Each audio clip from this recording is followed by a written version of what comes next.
Hi guys, welcome to another episode of Against All Odds. I'm your host, Yris Palmer. If you're new here, we normally have a guest. Today, it's just you, me, and the mic. I'm going to dedicate this entire episode to questions from our listeners, so let's get into it.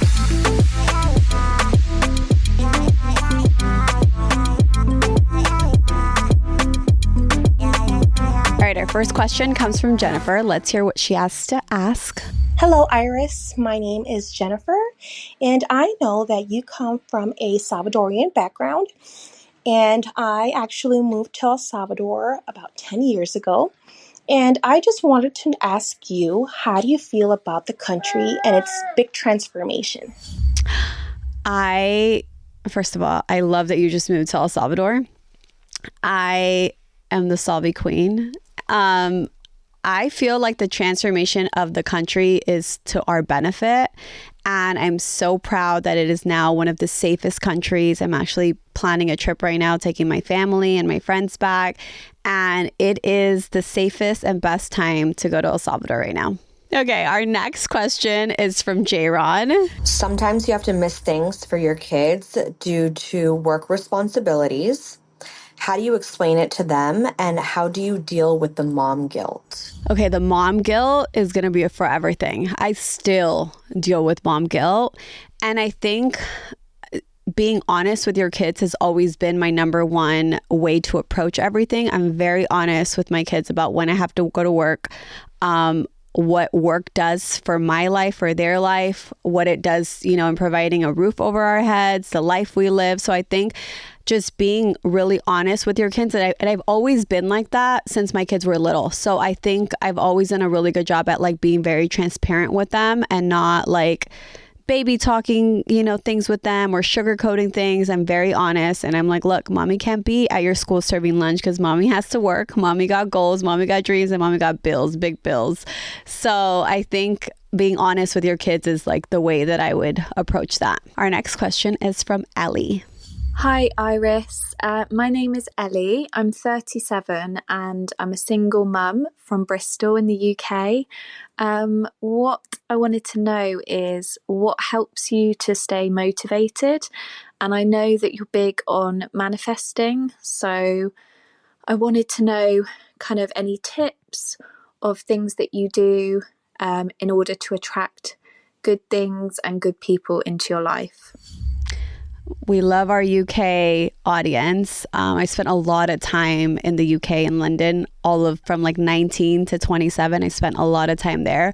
So I love that we have UK listeners and asking us questions right now.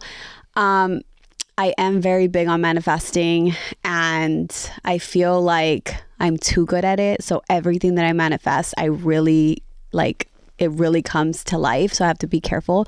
But I think being very intentional, I do a vision board every year, and being very specific. I don't share my dreams and goals with people. They're very personal to me. So I don't let nobody see my vision board.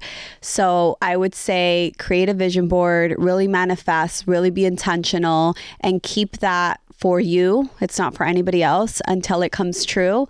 Yeah, I think the first part of the question was what keeps me motivated. Honestly, what keeps me motivated right now is probably my kids. My kids really push me, but I think meeting my goals and my full potential is one thing that is in the back of my head. I have to go full throttle until I hit my full potential. Okay, our next question is from Nellie.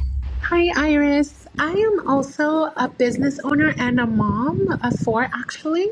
And I just want to say how proud of you I am and how much I am inspired by you. I met you about 4 years ago when you came and spoke at a panel, and I was just so in love with your mindset and your work ethic. And I follow you on Instagram. And so now I kind of feel like we're friends in real life, So I'm so happy that I even have this chance to ask this question. Congratulations on your podcast. My question is this. As you rise, you seem like the type of woman that likes to lift as she rises, which is awesome. I'm just like you. How do you deal with when you encounter or you make friends along the way that don't have that similar mindset as you, and you kind of believed that they had that similar mindset. So that's how you guys connected. But as you continue to grow, you realize that they don't have that mindset as you. How do you deal with that? And how do you sort of separate with that kind of a person, especially when you guys have grown so much together? I'm just kind of navigating that as a businesswoman and a girl's girl and also a mother as well. First of all, thank you so much for your kind words. That was so sweet. And I feel like sometimes you like follow a person, or like, we've met at a panel, you said, and you feel like I'm your friend. I am your friend. So I love that, you're like part of my community, and I love that you are a mother of 4. Wow. You're a businesswoman. Wow. I have 2, and I'm like, I can't imagine 4 and running a business. So to your question about, the friends and not having the same, or just being on the same level as you regarding, your business or your mindset, I think respectfully you distance yourself, only because as a mother, as a businesswoman, your tolerance for things just gets less and less. And like, we don't have time. We're running businesses. We're raising babies. We don't have time for people who are not, on the same path and road as us, and we're going up. So if some people are not going up, you got to leave them where they're at. And that is with respect to everybody. Some people, I feel like there's different seasons of people in your life, and sometimes those seasons of people, their time's up, and it's time for you to keep it, pushing. And I've had many friendships where I just felt like I kept elevating and they didn't, or, I just didn't have time for that no more. And as you keep going up, your tolerance and your time is going to be less and less. So I think it's knowing that, and not being mean about it, but I'm busy, or I'm not available this day, and you just separate yourself a little bit from those kind of people.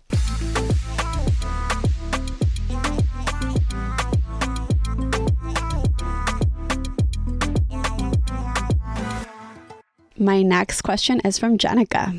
Hi, I'm Jenica from San Marcos, California. At what point did you feel you were ready and wanted to explore investing in other businesses? Also, will you be having any everyday guests on your show? I have taken a few classes with you that you offered, and I really enjoyed it, years ago, and I learned so much. So thank you, and I'm so excited for you and this new podcast. Good luck. Jenica, I love that. Thank you for taking my class in the past, by the way. Your first question was, when did I think it was the right time for me to invest? Honestly, I was like scared of like something happening to my hands and me not being able to do lashes no more. That the fear of not being able to make what I was making was the first push to me thinking, okay, let me invest in something else. Let me diversify my portfolio. And so I think my answer to that was like the fear of not making what I was making was like the first push. And then obviously saving money, saving the first investment that I made in another business, I had saved $100,000. And I was like, okay, I'm going to invest this into another business. And I invested in a medical spa.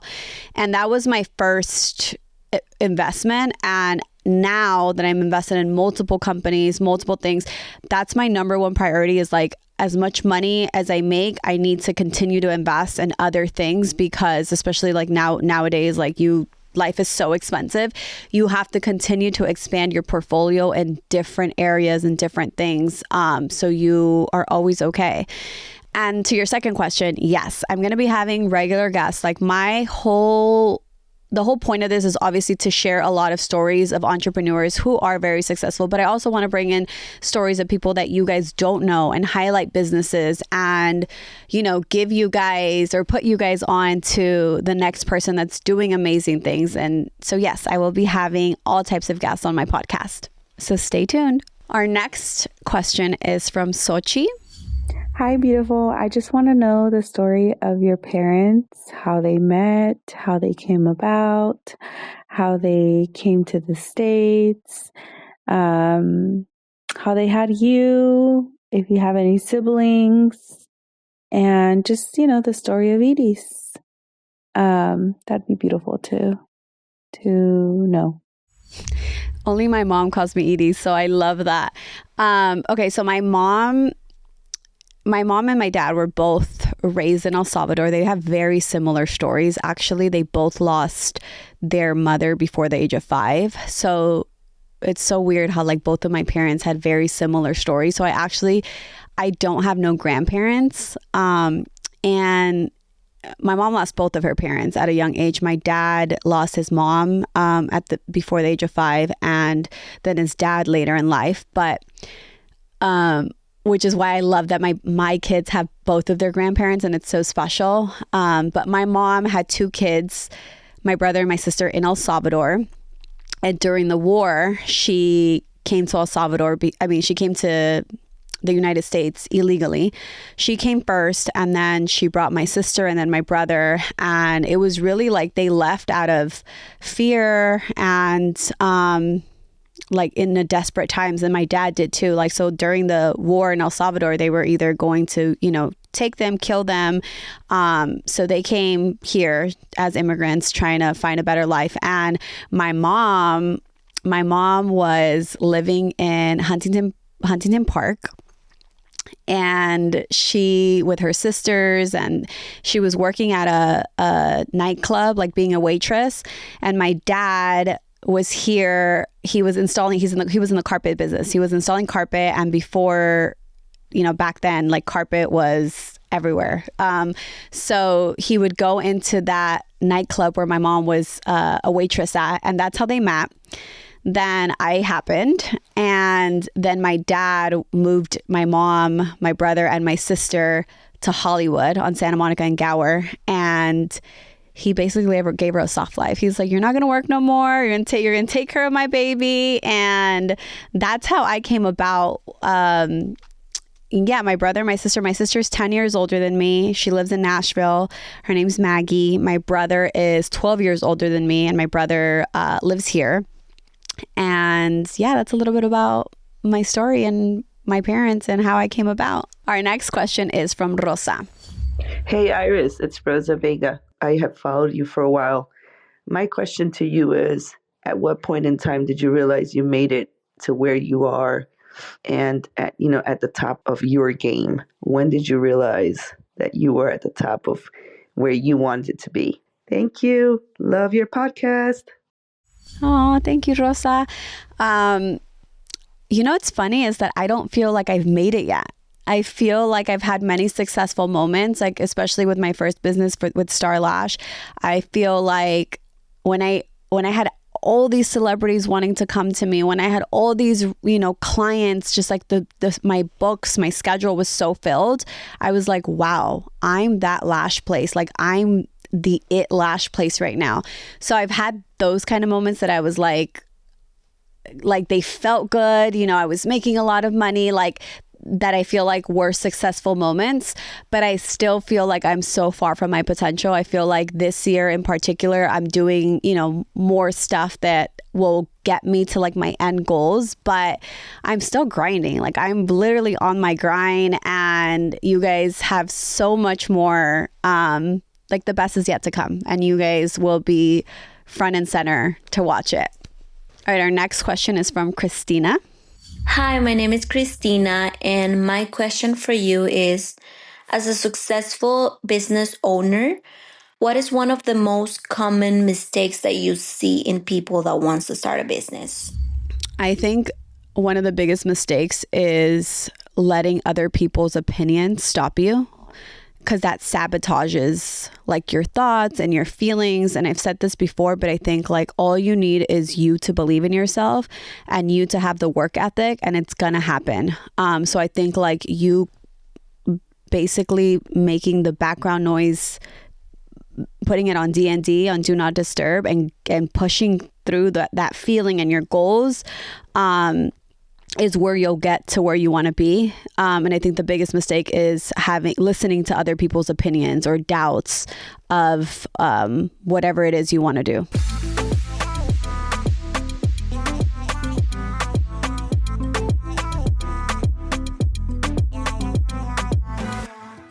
The next question is from Terry. Hi, Iris. How many businesses do you have now? And do you have a specific favorite?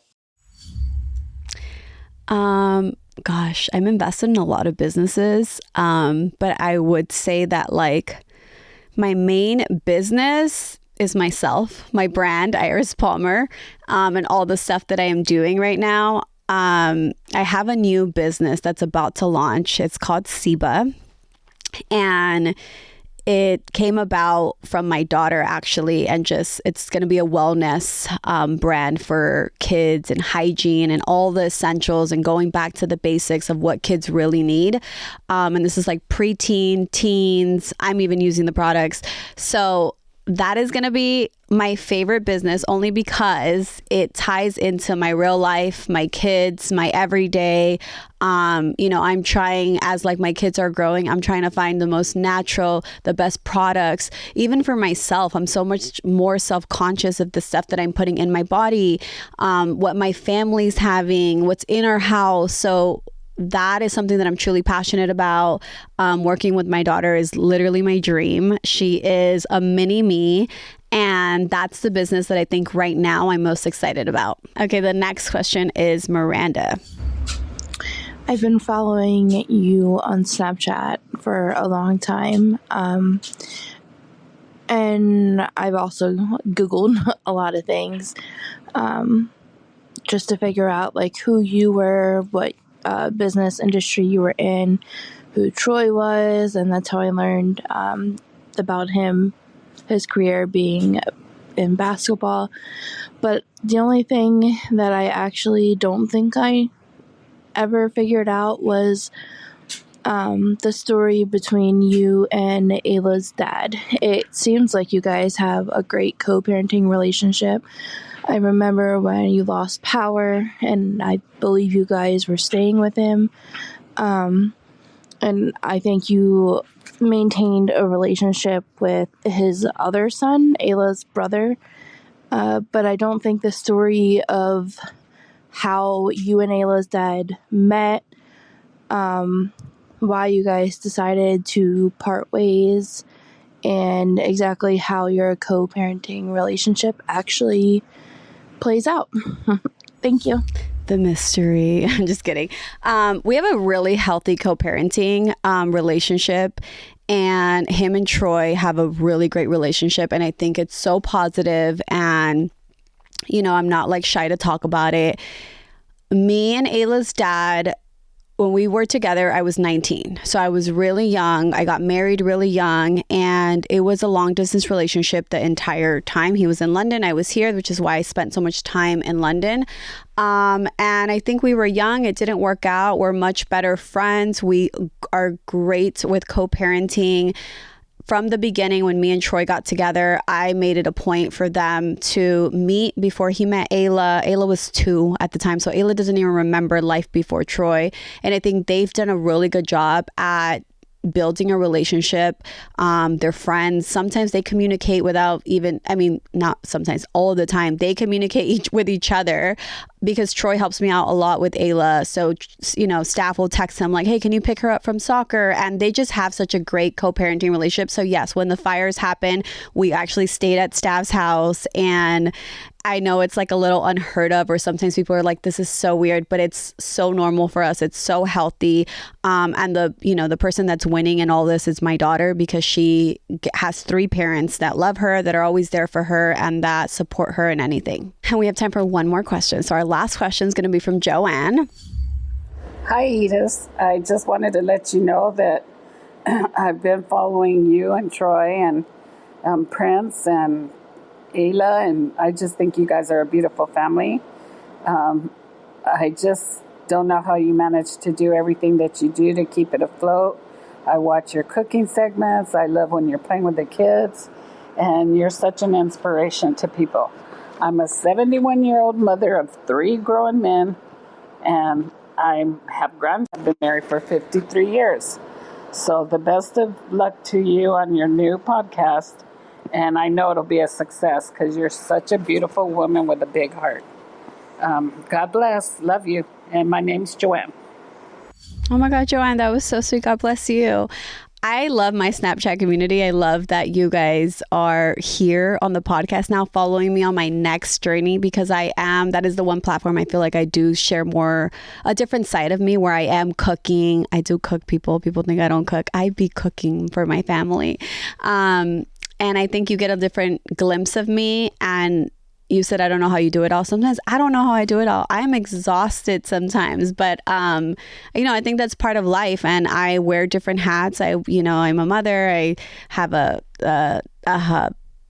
multiple businesses. I have a relationship that I have to nurture. I have, so many different things, but I think like for me, the key is balance and everything, and creating the right team. So, Troy being able to help me. My mom sometimes comes over whenever me and Troy, have an event or have a date night.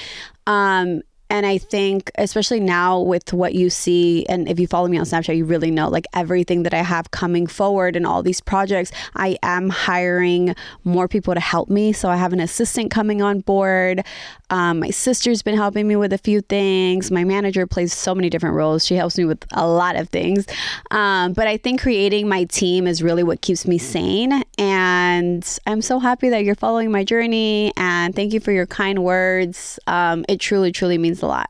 That was so much fun. I love listening to your questions. I actually want to do this way more often, because I feel like it's a way for me to engage with you guys more, and it was just so much fun. I'll be answering your questions throughout the season, so if you want to leave a question, feel free to leave me yours at speakpipe.com/against-all-odds podcast, where you can ask me anything regarding business, personal life, motherhood, and I will be answering some of your questions. Thank you, everyone. I'll see you next week on Against All Odds. Against All Odds is a Hyphenate Media Group production in partnership with iHeart's My Cultura Podcast Network. For more of your favorite shows, visit the iHeartRadio app, Apple Podcasts, or wherever you get your podcasts.